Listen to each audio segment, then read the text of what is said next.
अगर आप बिल्कुल बेसिक से सीखना चाहते हैं कि प्राइस एक्शन होता क्या है, प्राइस एक्शन का यूज करना चाहिए या फिर इंडिकेटर्स का यूज करना चाहिए, प्राइस एक्शन के अंदर क्या क्या आता है, और आप प्राइस एक्शन के बारे में कोई भी अगर आपको इंफॉर्मेशन नहीं है, तो आज की इस वीडियो को देखने के बाद आपका पूरा दिमाग खुल जाएगा और आपको समझ आने लगेगा कि प्राइस एक्शन में आपको क्या क्या सीखना है, और बहुत सारी चीजें इसी वीडियो में आप सीख जाएंगे। तो चलिए इस वीडियो को शुरू करते हैं। तो सबसे पहले बात करते हैं कि प्राइस एक्शन होता क्या है। तो देखो, प्राइस एक्शन टेक्निकल एनालिसिस का एक तरीका है जिसमें हम हिस्टोरिकल प्राइस मूवमेंट का यूज करके ये पता करते हैं कि शेयर की प्राइस यहां से ऊपर जाएगी या फिर नीचे जाएगी। यानी इसमें हम बेसिकली जो चार्ट्स होते हैं, आपने देखा होगा कैंडल्स बनी होती हैं या फिर लाइन चार्ट्स होते हैं, ये जो चार्ट्स होते हैं जिसमें प्राइस दिखाई जाती है, इनका एनालिसिस करते हैं। तो जब हम बिना किसी इंडिकेटर के सिर्फ चार्ट्स को देखकर प्राइस की हिस्टोरिकल मूवमेंट के बेसिस पर ये प्रेडिक्ट करने की कोशिश करते हैं कि यहां से प्राइस ऊपर जाएगी या फिर नीचे जाएगी, तो इसी को प्राइस एक्शन कहा जाता है। तो प्राइस एक्शन क्या होता है ये तो आपको क्लियर हो गया है, बाकी आगे भी ये चीजें आपको क्लियर होती रहेंगी। अब आपके माइंड में क्वेश्चन आ रहा होगा कि यार प्राइस एक्शन बेटर होता है कि इंडिकेटर्स बेटर होता है, क्योंकि अगर आपने हमारी पुरानी वीडियोस देखी होंगी तो हमने बहुत सारे इंडिकेटर के बेसिस पर भी ट्रेडिंग स्ट्रेटजीज बता रखी हैं और इवन वो अच्छे से काम भी करती हैं। तो फिर हमें प्राइस एक्शन सीखने की जरूरत क्या है और क्यों ये इंडिकेटर से बेटर है या फिर क्या बेटर है, ये जानने की अब कोशिश करते हैं। तो ये जो प्राइस एक्शन होता है, इसका सबसे बड़ा फायदा यह है कि प्राइस एक्शन में आप करंट प्राइस मूवमेंट पे फोकस करते हैं। यानी अभी जो शेयर की प्राइस चल रही है उसके बेसिस पर आप प्रेडिक्ट करने की कोशिश करते हैं कि प्राइस ऊपर जाएगी या फिर नीचे जाएगी। जबकि जो इंडिकेटर्स होते हैं, इसमें जो ज्यादातर इंडिकेटर्स होते हैं ये लैगिंग इंडिकेटर्स होते हैं, यानी ये स्लोली रिस्पॉन्ड करते हैं। मतलब कई बार आपने देखा होगा कि प्राइस बढ़ जाती है, उसके बाद इंडिकेटर सिग्नल देता है कि आपको बाय करना है, और जब तक आप बाय करते हैं तब तक प्राइस वापस नीचे गिर जाती है। तो इसका नुकसान ये होता है इंडिकेटर्स का कि कई बार ये लैगिंग होते हैं। हर बार जरूरी नहीं है कि आपको फेक सिग्नल मिले या फिर इंडिकेटर किसी काम के नहीं है, ऐसा हम बिल्कुल भी नहीं कह रहे हैं। इंडिकेटर्स का भी अपना यूज है, लेकिन प्राइस एक्शन का एक बेनिफिट ये होता है कि ये ऑन द स्पॉट या फिर कहें कि इंस्टेंटली ही आपको बता देते हैं कि यहां पे आपको बाय करना है, जबकि जो इंडिकेटर है वो कई बार स्लोली रिएक्ट करते हैं। दूसरा, प्राइस एक्शन का फायदा यह है कि प्राइस एक्शन हर तरह के चार्ट पे काम करता है। मतलब आप चाहे क्रिप्टो में ट्रेड करना चाहते हैं, चाहे आप स्टॉक्स में ट्रेड करना चाहते हैं, या फिर आप इंडेक्स में ट्रेड करना चाहते हैं, बैंक निफ्टी में ट्रेड करना चाहते हैं, निफ्टी में ट्रेड करना चाहते हैं, प्राइस एक्शन जहां पर प्राइस होगी और प्राइस का मूवमेंट होगा वहां पर प्राइस एक्शन काम करेगा, क्योंकि बेसिकली आपने चार्ट्स को ही रीड करना है। तो आप हर टाइप के चार्ट को रीड कर सकते हैं। लेकिन जो इंडिकेटर्स होते हैं, बहुत सारे ऐसे इंडिकेटर हैं जो स्पेसिफिक चार्ट पे ही काम करते हैं और दूसरे चार्ट्स पे उतने बेटर तरीके से काम नहीं करते हैं, या फिर वहां पर जो कंडीशंस है उतने बेटर तरीके से काम नहीं कर पाती हैं। जबकि इंडिकेटर के केस में ज्यादातर जो इंडिकेटर्स होते हैं वो एक स्पेसिफिक मार्केट कंडीशन में ही काम करते हैं, यानी हर चार्ट पे वो काम नहीं करते हैं। वो हो सकता है कि बैंक निफ्टी में काम कर लें, निफ्टी में काम कर लें या स्टॉक्स में काम कर लें, लेकिन वो आपके फॉरेक्स में या करेंसी में जब आप ट्रेड करना चाहें वहां पे काम ना करें, या कमोडिटी में काम ना करें। जबकि जो प्राइस एक्शन है वो जहां पर भी प्राइस होगी वहां पर काम करेगा। इसके बाद अगर हम प्राइस एक्शन की बात करें तो ये ऑब्जर्वेशन पे बेस्ड होता है। यानी देखो, प्राइस एक्शन में आपको भी प्राइस दिखाई दे रही है या फिर अदर जो ट्रेडर है उसको भी प्राइस दिखाई दे रही है, ये आपकी ऑब्जर्वेशन पे डिपेंड करता है कि आपको कहां पर समझ आ रहा है कि यहां पे बाय करना चाहिए या फिर यहां पे सेल करना चाहिए। जबकि जो इंडिकेटर्स होते हैं ये कैलकुलेशन पे बेस्ड होते हैं। इंडिकेटर में अपनी एक कैलकुलेशन होती है, जैसे RSI की बात करें तो उसकी एक अपनी कैलकुलेशन है, मूविंग एवरेज की बात करें तो उसकी एक अपनी कैलकुलेशन है, और वो कैलकुलेशन के बेसिस पे रिजल्ट देते हैं। और इसी से हमारा जो नेक्स्ट पॉइंट निकल कर आता है वो ये है कि क्योंकि प्राइस एक्शन ऑब्जर्वेशन पे बेस्ड है, तो यहां पर आपको कोई भी डायरेक्ट बाय या सेल सिग्नल नहीं मिलता है, बट प्राइस एक्शन में आपको खुद समझना होता है कि आपको कहां पर बाय करना है, कहां पर सेल करना है। जबकि जो इंडिकेटर्स होते हैं ये आपको डायरेक्टली बाय एंड सेल के सिग्नल्स देते हैं, तो ये दोनों इनके बीच में डिफरेंस है। तो अब आपको ये तो समझ आ गया है कि प्राइस एक्शन होता क्या है, प्राइस एक्शन और इंडिकेटर्स के बीच में डिफरेंस क्या है। लेकिन अब आपके लिए समझना ये जरूरी है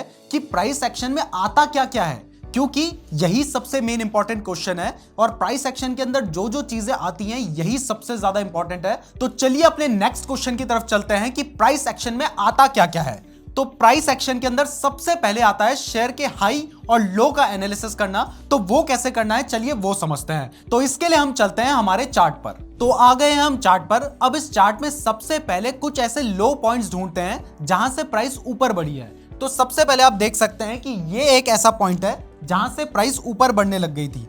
उसके बाद आप देख सकते हैं कि यहां पर प्राइस आई थी, यहां से फिर ऊपर बढ़ी। उसके बाद फिर से आप देखेंगे कि यहां पर प्राइस आई और यहां से फिर ऊपर बढ़ गई। तो आप देख सकते हैं कि 1, 2 और 3 बार जब प्राइस यहां पर आई तो यहां से ऊपर बढ़ गई। तो आप ये एक्सपेक्ट कर सकते हैं कि इसके बाद जब चौथी बार प्राइस यहां पे आई है तो यहां से फिर ऊपर बढ़ेगी। तो इस तरीके से हम एनालाइज करते हैं कि कहां से प्राइस ऊपर जा सकती है या फिर कहां से प्राइस नीचे आ सकती है। जब भी प्राइस किसी एक लो पॉइंट पर आकर वहां से ऊपर बढ़ जाती है और बार बार अगर ऐसा होता है तो उस पॉइंट को हम सपोर्ट मानकर चलते हैं। तो अगर आपको प्राइस एक्शन सीखना है तो आपको बहुत सारे चार्ट्स को देखना होगा। चार्ट्स में देखिए कि कौन सा ऐसा पॉइंट है जहां पर प्राइस जाने के बाद बार बार प्राइस ऊपर उठ जा रही है। ऊपर भी देखें कि कौन सा ऐसा पॉइंट है जहां पर प्राइस बार बार जाने के बाद वापस नीचे गिर जा रही है। तो जब भी आपको कोई एक ऐसा पॉइंट मिलता है जहां पर 2 या 3 बार प्राइस जाने के बाद वापस ऊपर उठ गई थी, तो अगर चौथी बार भी ऐसा होता है तो वहां पर आप बाय कर सकते हैं। और इसी तरीके से अगर कोई ऐसा पॉइंट है जहां पर जाने के बाद बार बार प्राइस नीचे गिर जाती है, तो अगर वो जो पॉइंट है वहां पर दोबारा प्राइस जाती है तो वहां पर आप सेल कर सकते हैं। लेकिन प्राइस एक्शन का एक और रूल होता है कि जब भी जो ये रेजिस्टेंस का जोन है या फिर सपोर्ट का जोन है, ये अगर ब्रेक हो जाता है, मतलब बार बार प्राइस इस पॉइंट पे जा रही थी, इसके बाद नीचे आ जा रही थी, लेकिन एक ऐसा पॉइंट आया और आएगा ही, क्योंकि अगर प्राइस को ऊपर जाना है तो वो एकदम से सीधा सीधा ऊपर नहीं जाएगी, वो कई बार किसी ना किसी पॉइंट पे जाने के बाद नीचे आएगी, लेकिन एक ना एक टाइम पे तो उसको ऊपर जाना ही है अगर स्टॉक अच्छा है तो एक पॉइंट के बाद जब वो ऊपर चली जाती है और जो ये वाला जोन है जहां पर जाने के बाद प्राइस वापस नीचे आ जा रही थी, ये जो जोन है इसको ये ब्रेक करके ऊपर चली जाती है। तो ऐसा देखा गया है कि इसके बाद एक बहुत अच्छा मूवमेंट देखने को मिलता है। तो यहां पर आप देख सकते हैं कि ये सितंबर का टाइम है, इवन इससे पहले भी अगर हम चले जाएं तो जुलाई का टाइम है, या उससे भी पहले अगर हम चले जाएं तो यहां पर आप देख सकते हैं कि ये जून के टाइम से लेके शेयर की जो प्राइस थी वो एक ही रेंज में ट्रेड कर रही थी। इसके आगे भी अगर हम बढ़ते चले जाएं तो आप देखेंगे कि जून 2022 से लेके मार्च 2023 तक प्राइस जो थी वो 200 रुपए से 207, 220 के आसपास ट्रेड कर रही थी। और उसके बाद जब प्राइस बढ़ने लगी और फिर जाके जब प्राइस ने इस लेवल को ब्रेक किया, तो इस लेवल को ब्रेक करने के बाद एक अच्छा खासा मूवमेंट सिर्फ 2 से 3 महीने के अंदर ही आ गया। मतलब यहां पर जो प्राइस थी वो 270 रुपीस के आसपास चल रही थी, और जब इसने इस लेवल को ब्रेक किया तो उसके बाद आप देखेंगे कि कुछ ही दिनों में प्राइस बढ़कर 340 रुपीस तक चली गई थी। तो अगर आप यहां पे बाय करते तो आपको एक बहुत अच्छा मूवमेंट देखने को मिल सकता था।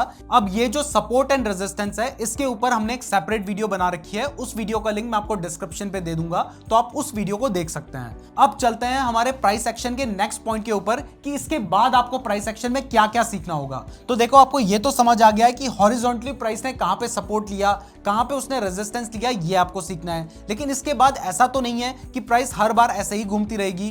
प्राइस ज्यादातर टाइम पर एक ट्रेंड में रहेगी। तो जब प्राइस एक ट्रेंड में रहेगी तो उस टाइम पर आप कैसे डिटरमाइन कर सकते हैं कि आपको कहां पर बाय करना है, क्योंकि अगर आप ये पता नहीं कर पाएंगे तो आप एक बहुत अच्छे और बहुत बड़े ट्रेंड को मिस कर सकते हैं। तो चलिए अब वो पता करने की कोशिश करते हैं। तो आपने देखा था कि जब भी प्राइस इस तरीके से मूव कर रही है तो आप देख सकते हैं कि प्राइस ने यहां पे सपोर्ट लिया है, यहां पे सपोर्ट लिया है। लेकिन इस वाले केस में आप देखें कि प्राइस ने सबसे पहले यहां पे सपोर्ट लिया, उसके बाद सेम लाइन में नहीं लिया, यहां पर सपोर्ट लिया, फिर सेम लाइन में नहीं लिया, ऊपर जाके सपोर्ट लिया।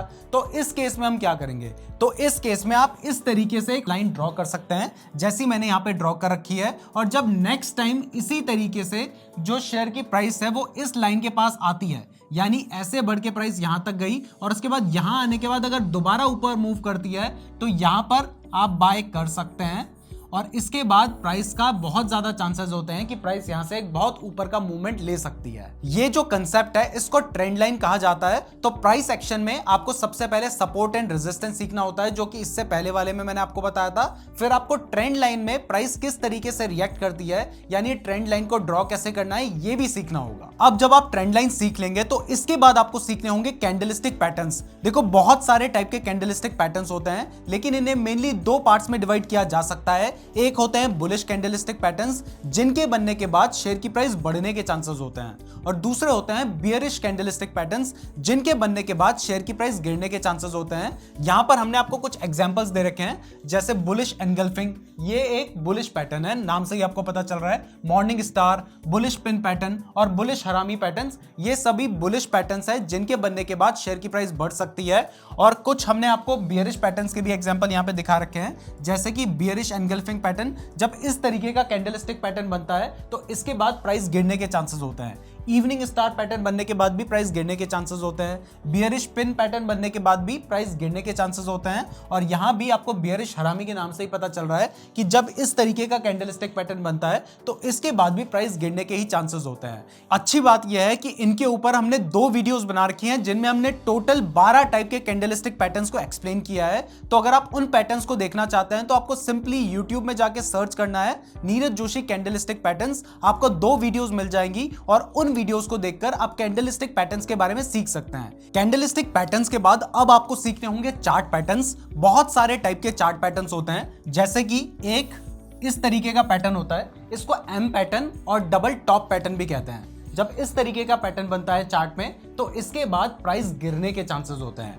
ऐसे ही एक इस तरीके का पैटर्न होता है, इसको हम डब्ल्यू पैटर्न या फिर डबल बॉटम पैटर्न भी कहते हैं। और जब इस तरीके का पैटर्न बनता है तो इसके बाद प्राइस बढ़ने के चांसेस होते हैं। ऐसे ही एक ट्रायंगल पैटर्न भी होता है, ये है एक ट्रायंगल पैटर्न। जब प्राइस इस तरीके से मूव करके इस तरीके से कंसोलिडेट करे तो इस तरीके से एक ट्रायंगल पैटर्न बन जाता है। और जब इस तरीके का पैटर्न बनता है तो इस पैटर्न के बनने के बाद अगर प्राइस में ऊपर की तरफ ब्रेकआउट देखने को मिलता है तो यहां से प्राइस बढ़ने के चांसेस होते हैं। और अगर नीचे की तरफ ब्रेक डाउन देखने को मिलता है तो यहां से प्राइस गिरने के चांसेस होते हैं। तो इस तरीके के बहुत सारे चार्ट पैटर्न्स हैं, तो आपको इनको भी सीखना होगा। तो ये सभी जो कैंडलस्टिक पैटर्न्स है, चार्ट पैटर्न्स है, सपोर्ट रेजिस्टेंस है, ट्रेंड लाइन है, तो जब इन सबको मिलाकर हम चार्ट को स्टडी करते हैं तो इसी को प्राइस एक्शन कहा जाता है। अब जब आप प्राइस एक्शन को सीख लेंगे तो आपको यह तो समझ आने लग जाएगा कि प्राइस ऊपर जाएगी या नीचे जाएगी। लेकिन दोस्तों, अगर आप ट्रेडिंग से पैसे कमाना चाहते हैं तो इसके लिए रिस्क मैनेजमेंट भी बहुत ज्यादा इंपॉर्टेंट है। वैसे इसके ऊपर भी हमने एक सेपरेट वीडियो बना रखी है। तो अगर आप ये जानना चाहते हैं कि रिस्क मैनेजमेंट कैसे करना है तो आप नीरज जोशी रिस्क मैनेजमेंट लिखकर अगर यूट्यूब में सर्च करेंगे तो आपको वो वीडियो देखने को भी मिल जाएगी। तो दोस्तों, जब आप इन सभी कंसेप्ट को सीखकर चार्ट्स को एनालाइज करेंगे तो उसको ही प्राइस एक्शन कहा जाता है। प्राइस एक्शन एक बहुत ही वास्ट टॉपिक है, इसके अंदर बहुत सारे कंसेप्ट्स आते हैं। लाइक अगर हमने चार्ट पैटर्न्स की बात भी की तो उसमें भी 15 से ज्यादा चार्ट पैटर्न्स है, 15-20 से ज्यादा कैंडलस्टिक पैटर्न्स है। आपको उन सबको सीखना होगा, समझना होगा, बार बार प्रैक्टिस करना होगा। जब आप बार बार उनको प्रैक्टिस करेंगे तभी आपको समझ आएगा कि अच्छा प्राइस यहां पर गई तो यहां पे हमें बाय करना है, यहां पर गई तो हमें यहां पे सेल करना है। जब आप बार बार प्रैक्टिस करेंगे तभी ये चीजें आपको समझ आएंगी और तभी आप इनको यूज कर पाएंगे। तो दोस्तों, मुझे लगता है कि अब आपको एक बेसिक आइडिया मिल गया होगा कि प्राइस एक्शन क्या होता है। लेकिन अगर आपको प्राइस एक्शन में एक्सपर्ट बनना है तो इसको आपको कंटिन्यूअसली प्रैक्टिस करते रहना है। मैं उम्मीद करता हूं आपको वीडियो पसंद आई होगी। अगर आप इस तरीके के और कंसेप्ट सीखना चाहते हैं तो आप हमारे चैनल को चेकआउट कर सकते हैं और इसके लिए आप हमारे चैनल को सब्सक्राइब भी कर सकते हैं। वीडियो पसंद आई है तो वीडियो को लाइक जरूर कर दीजिएगा। और अगर आप ट्रेडिंग के लिए बेस्ट डीमैट अकाउंट खुलवाना चाहते हैं तो एंजल वन का लिंक डिस्क्रिप्शन पे दिया है, वहां से आप अपना बिल्कुल फ्री डीमैट अकाउंट खुलवा सकते हैं। इसके साथ ही हमारे सभी सोशल मीडिया अकाउंट्स का लिंक डिस्क्रिप्शन पे दिया है। अगर आपने यहां तक वीडियो देखी है तो आप हमारे लिए बहुत ज्यादा स्पेशल हैं, कमेंट करके जरूर बताइएगा। धन्यवाद।